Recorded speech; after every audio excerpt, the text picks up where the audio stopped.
Welcome to another episode of the Collaborative Warriors podcast. I'm your host, Jas Kang. Brady is off, but we do have an upgrade today. Joining me for this episode is ESPN's Dave Pasch. Dave, I got to ask you, this is your fifth game of the week. How are you keeping up, my man? How do you have the energy to keep doing this? I'm good, Jas. You know, doing a lot of these games at home, it does save your body. Now, I'm going to be on site for the Warriors-Lakers game, but the other games this week have all been from home. So it's a lot easier when you're just, walking downstairs into your office to call the game as opposed to getting on a plane. That's right. You can just do it have the suit, the shirt, the tie, and the blazer on, but nobody knows that you're wearing some Jordan shorts underneath. So you're doing okay. Before we jump into the Warriors-Lakers game, like you mentioned that you'll be calling on Sunday, I did want to ask, what's this been like for you, kind of even going into arenas, dealing with the no fans in the building, and just the difference in calling a game between, let's just say, obviously, the beginning of last season compared to the one that we're dealing with now? Yeah, it seems like the games that I'm actually on site are the ones that are rare. Most of the games that I've been doing from home, whether it's college football, NBA, college basketball. I do the Arizona Cardinals, and all the games this year were in our booth at the stadium. Even the road games, we had two 60-inch monitors that we do the game off of. So, and there were actually a couple games since the 49ers were playing at State Farm Stadium. There were a couple games where we're calling a Cardinal road game and the 49ers are playing a game behind us. So it's been very strange. The last time that I was on site for a game was in LA, and obviously not having anybody around LA Live, no one at Staples Center. I mean, you're so used to, especially for a Laker game, LA Live being packed before the game, everybody outside getting pictures by the statues. So it's just hard to put in words. I guess I've become used to it. You kind of like, it's just assumed everywhere you go, you're going to have a mask. There aren't going to be fans. There's not going to be atmosphere. I was in the bubble, and that was the first time I had done anything where either you're in a studio or you didn't have any fans. So that was strange. But now, like, I think back to what the bubble was like, and that was probably more of a live atmosphere than anything else we've been doing. Most of the games obviously are at home, so there's no fans there. And I just think the NBA has done a good job to try to make it look as good as it can on television.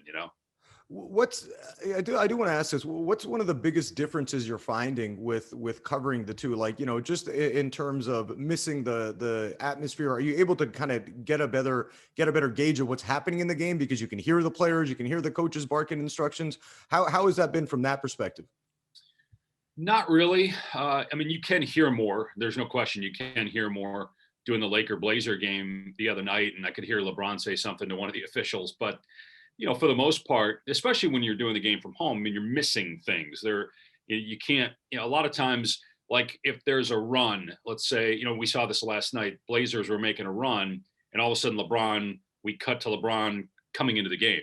Where if you're at the arena, you can see the coach go to LeBron. You can see LeBron get up, start to walk towards the scorer's table. Those are just things you miss. The interaction on the sideline, some of the interaction away from the play. Obviously not being able to have contact with the officials. If there's something controversial going on, you're left to either guess or wait until they make an announcement. So it's the stuff that, the little things that you can really help the viewer understand, that you're helpless. You're in a position where you can't help the viewer. So I think the viewers have been patient with us, knowing that we're doing this from home. And even when you're on site, you're not on the court. So again, you're still missing things. I think we're all grateful to be working, Jas. We're all grateful to be doing games and trying to do the best we can to document the game for the fans. But I know we all are looking forward to the days when hopefully we're back to normal. We're doing the games on the court, and we can get the full experience and then deliver that to the viewer.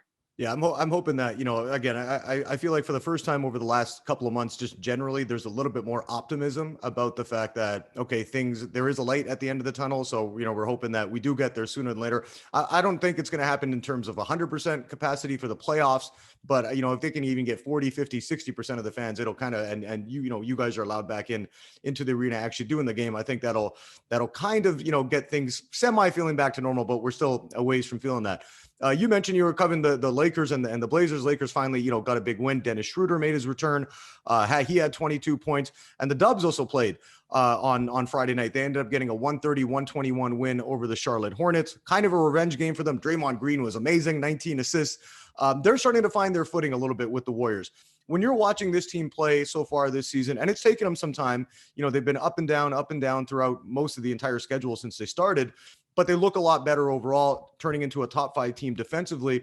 When you're watching this team play, and I have to ask this, and people are probably sick of thinking about it, but if Klay Thompson was in the lineup, do you think they'd be able to compete with a team like the Lakers and the Clippers, or do you think they'd still be a step below them? Boy, if Klay Thompson is Klay Thompson, if he's back to where he was before both of these injuries, there's no question they could compete. Kelly Oubre, the way he's playing right now, the only time that I had the Warriors this year was Christmas at Milwaukee, and that was obviously a bad game. Oh yeah, yeah.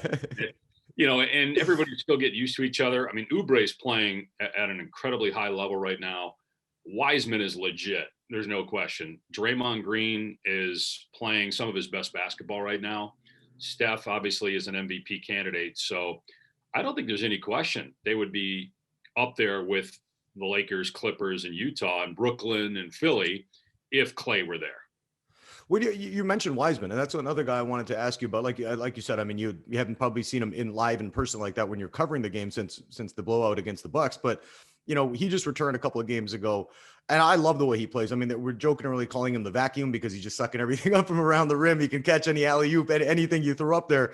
When you look at his potential, and especially in today's NBA, I mean, you've been working with ESPN for, roughly 18 years now. You're looking back at what this team, what the league was like back then. You remember, there was 7-footers, guys like, Will Perdue and Greg Ostertag, you're putting on the block and saying, take up the space. And now you look at a guy like Wiseman, who's coming in around the same height at 7 feet, 7'1".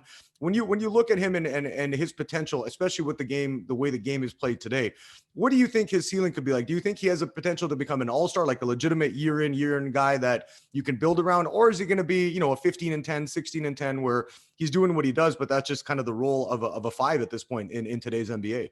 That's a great question, because I think about DeAndre Ayton for Phoenix, right? He is a back to the basket type player who can face up, but he's not today's center. I don't know yet about Wiseman. I feel like Wiseman is more like today's NBA center, where you can stretch the floor. I think Ayton obviously can run the floor, and Wiseman is that way too. I think Wiseman impacts the game in a lot of different ways. Even in that Milwaukee game, I was texting with a couple people after the game, like, man, he's legit. I mean, we barely saw him in college. There was all the hype coming out of high school, and then he played 3 games, so we didn't know much about him. And you don't know how it's going to translate when you get to the NBA level, but clearly the game's not too big for him. I just everything I've seen from him so far tells me that he's got all-star potential, and maybe higher than that. He's got great skill, so I'm really excited to see him against the Lakers. Yeah, and he seems like he's going to be a building block for that franchise. And we saw with the Warriors over their 5-year run where they're making the finals year in and year out, that they were doing it with Zaza Pachulia and JaVale McGee. And no disrespect to those guys, they're not exactly top end talents that you're looking at and saying they're going to be a cornerstone of a franchise. When you're looking at even that potential, the top 3 protected pick that the Dubs have from the Minnesota Timberwolves, who had the worst record in basketball at this point, when you look at that, what do you think Bob Myers should be doing? Like we're hoping Klay comes back fully healthy for next season. Again, that we're going to have to wait probably till October, November to get that answer in terms of where he's at. But when you look at that pick, is that something you would say, hey, you know what? Let's try and go for a championship and win it next season and maybe trade that pick for a younger guy that you could sign long-term? Or do you think the Warriors should be kind of in a, hey, Steph's is still Steph. Draymond, like you mentioned, still playing at a pretty high level. Let's try and get another building block in place with Wiseman. So as these guys transition and they're getting to the latter stages of their career, we still have a couple of young building blocks that'll keep us in the upper echelon of the NBA for 10, 15 years to come. It's such an interesting year with the draft because of COVID and the toll that this has taken, I think, mentally on a lot of the players. I mean, just covering the Pac-12 games for ESPN, Zaire Williams, for example, who's, for Stanford, who's likely a top 10 pick. He had a death in the family. So you're already dealing with COVID. Then you have the family issue, and then you have to quarantine when you come back. So you're missing games.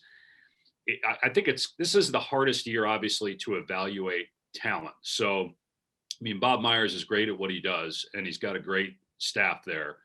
I think it's interesting because, right, you have to make a decision with assuming Clay can come back healthy, Steph, where he is, he's still got a lot of years left. Do you say, you know what, we need to try to go do what we did a few years ago when we got Durant? We need to try to attract a major superstar and use some of the talent that's currently on the roster, use draft picks if we need to? Or do you say, you know what, we like this nucleus. Let's get a player that we think can help us now, but also when those guys are in the latter stages of their career can be a cornerstone of our franchise.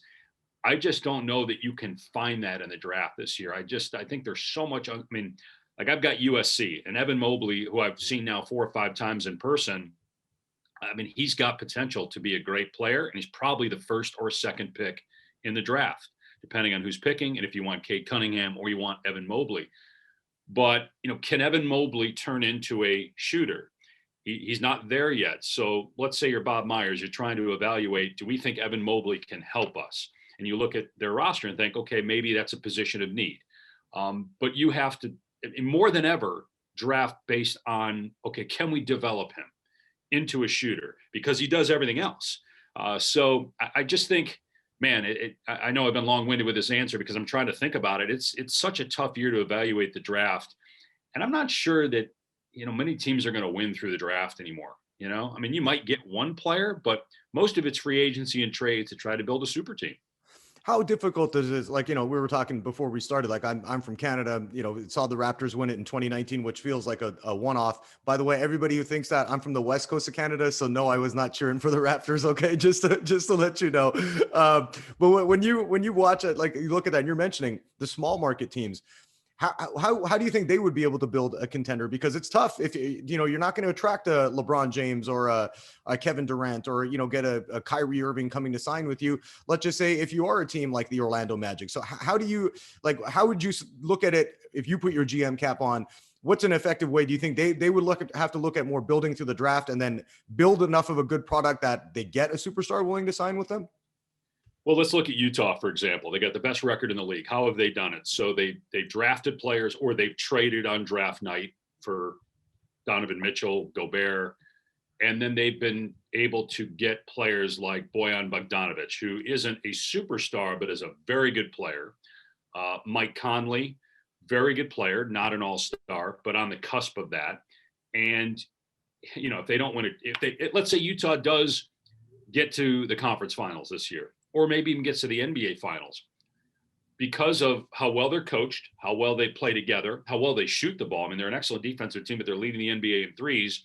Maybe that's a model for those small market teams to say, you know what, we can win, we can compete even without attracting the huge superstar. Milwaukee's an example of a team that, okay, you've got 2 all-stars, you've got back-to-back MVP and Giannis.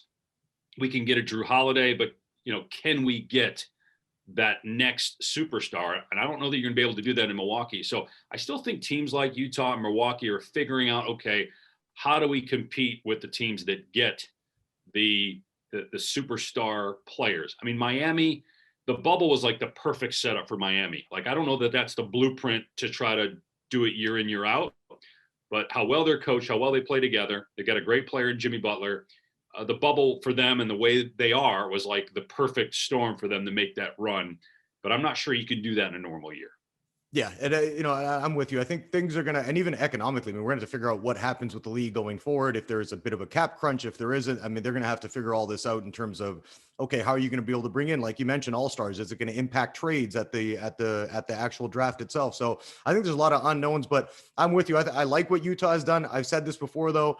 A team who doesn't win in the at least a playoff round in the year before, only 4 times that they've won a championship, dating back to like 1990, I believe. So I mean, or 1980, sorry. So I mean, you're looking at that, and that's a huge stat. So I'm not a believer of the Utah Jazz, not yet, but we'll see what happens. Like you mentioned, come playoff time, we're talking about superstars, 2 of the best in the game, Steph Curry, LeBron James facing off in the game, like we mentioned, you'll be covering on Sunday. You're looking at these two guys and their impact on the game. This is the second time the Warriors and Lakers are playing. It was actually a great one on MLK weekend where the Dubs got a 115-113 win. When you're looking at these two guys and these two teams, just for your experience, like I mentioned, you've been doing this for a long time now, and getting to see the level of superstardom and their greatness. What do you think a separating factor when you look at guys like LeBron and Curry compared to the rest of the league in terms of how they carry themselves or mentally? Where do you think the biggest the difference is between those guys and an average NBA player, which I'm not knocking at all, obviously? Yeah. Well, I mean, obviously the skill level, I mean, LeBron James does everything. His basketball IQ, I think, is to me above everything, how smart he is. Everything he says and how he handles himself with the media. I mean, he's very smart. He just has a way of communicating to his teammates. There's that belief factor when you're on his team. You believe because you've got him.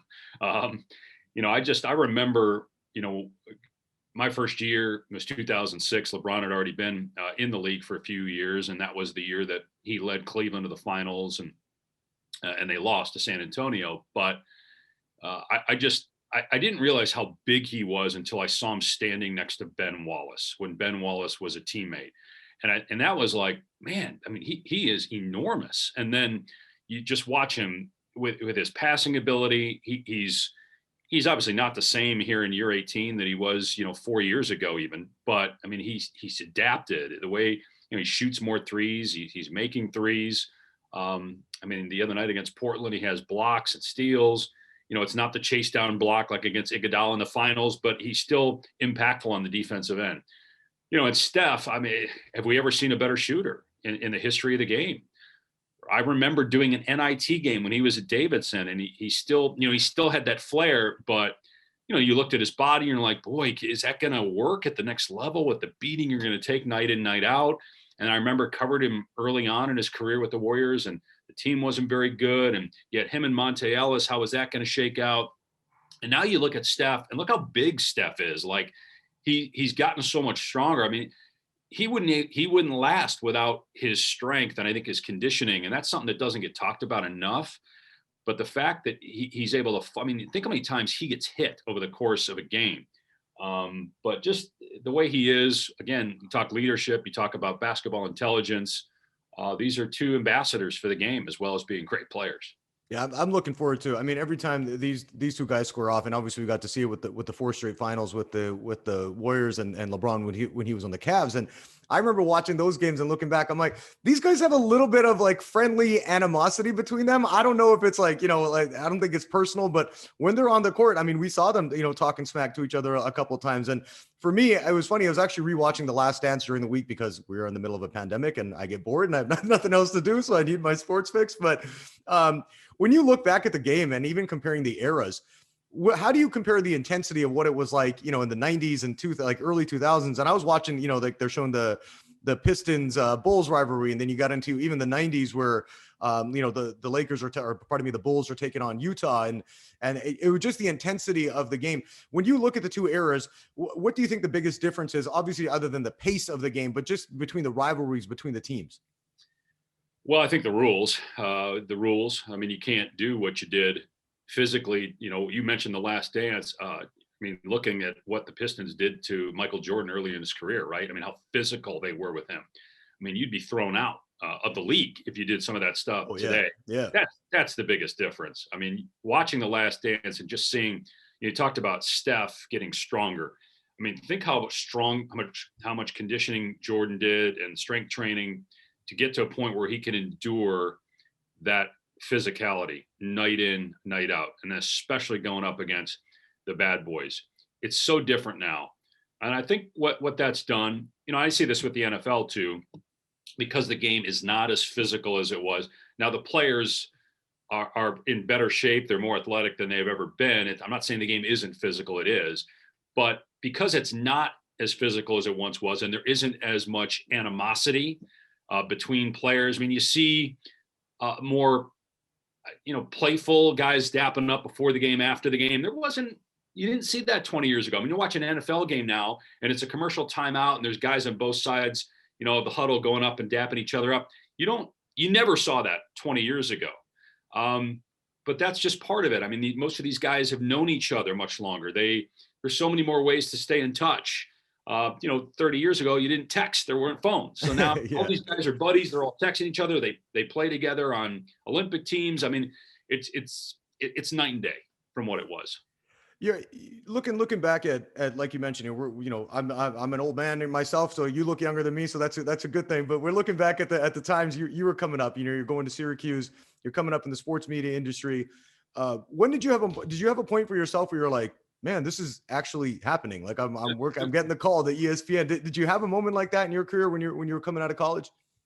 Well, yeah. I mean, I think, bounced around a little bit after college and then, moved to Arizona in 2002 to do the Cardinals and then started with ESPN the next year. I remember my first college football game in 2004 was Louisville and Kentucky.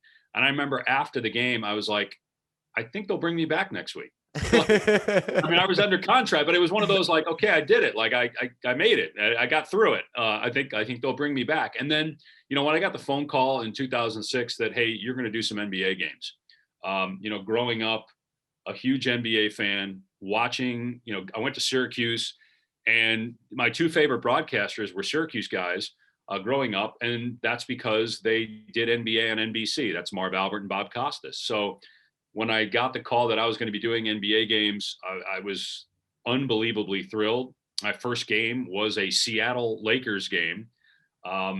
And needless to say, I was very nervous. Our coach's meeting with Phil Jackson, I was incredibly intimidated, and he made sure to intimidate me during that. He basically asked for my resume. I'll never forget, too, John Black, the Lakers PR director, afterwards, I think knew I was maybe a little rattled. So he comes out to center court. He says, hey, come here, come back into the locker room. I want you to meet Kobe. And so I went to the locker room and Kobe was waiting for me and, said, congratulations. I'll never forget that. And Kobe was cool to me ever since then. And you talk about being an ambassador for the game, and that's what Kobe was. Like, he cared about everything about the game. Like, if you were a rookie broadcaster getting a shot with ESPN, like, that mattered to him because you were now part of that fraternity. So, those two things stand out to me, that first college football game and then that first NBA game in 2006. Like you mentioned, you've done all sorts of sports, the college basketball, college football, the women's college basketball, anything like NBA, NFL. What is the most memorable game you've covered in your career? Well, it's memorable for a bad reason. It's Super Bowl 43 when the Cardinals lost to the Pittsburgh Steelers and Santonio Holmes. I didn't write anything the night before because I didn't want to jinx it. Like, if they win the Super Bowl, they were 9-7. They were the wild card team. Not a wild card team. They won the division, but at 9-7. So they ended up hosting the NFC Championship game. They beat Philadelphia, go to the Super Bowl, and they're not going to beat the Steelers. So I'm like, why would I write something? Because I don't want to jinx it. And then they took the lead. Larry Fitzgerald's running into the end zone with 2.5 minutes left. They take the lead. I'm like, oh my goodness, I better write something down because if they win this game, it's going to be on NFL Films forever. So I better make sure that I have my ducks in a row here to say it perfectly. And I remember Ben Roethlisberger throwing a pass that was caught by Santonio Holmes before the touchdown, where a defender for the Cardinals fell down and the Steelers got into field goal range, and I tore it up. I'm like, okay, it's not happening. And then, of course, the pass to Holmes, where I couldn't believe that Roethlisberger threw the ball because he threw the ball there, and you're like, that's getting picked. Didn't get picked. Yeah. That was a fantastic. I remember the ending of that game too. I was like yelling at the TV because I'm a 49ers fan, but I found myself cheering for the Cardinals just because the whole Kurt Warner thing. And I'm like, they came out of nowhere to do that. So being there and I guess feeling the highs and then the lows of like, hey, I'm calling a Super Bowl and I'm here, I'm doing this for the Cardinals. And then like, oh man, that just happened. So that must've been, obviously I can see why that's embedded in your memory. Last one for you before we bounce here. I'm going to put you on the spot a little bit. You've done work with a ton of the greats in terms of the broadcasting industry, even with former players. Who is your favorite color commentator to work with and why? I can't answer that. The politically correct one. Okay. Yeah.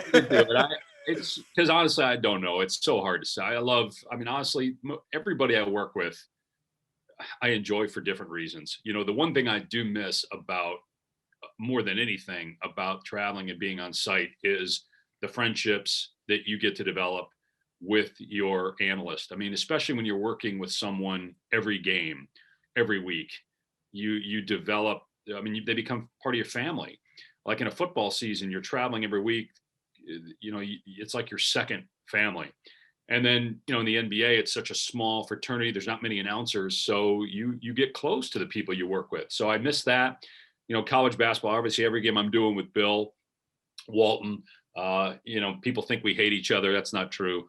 I can't. I honestly can't give you an answer just because I don't know. But I have been blessed to work with a lot of great analysts who are some of my best friends as well.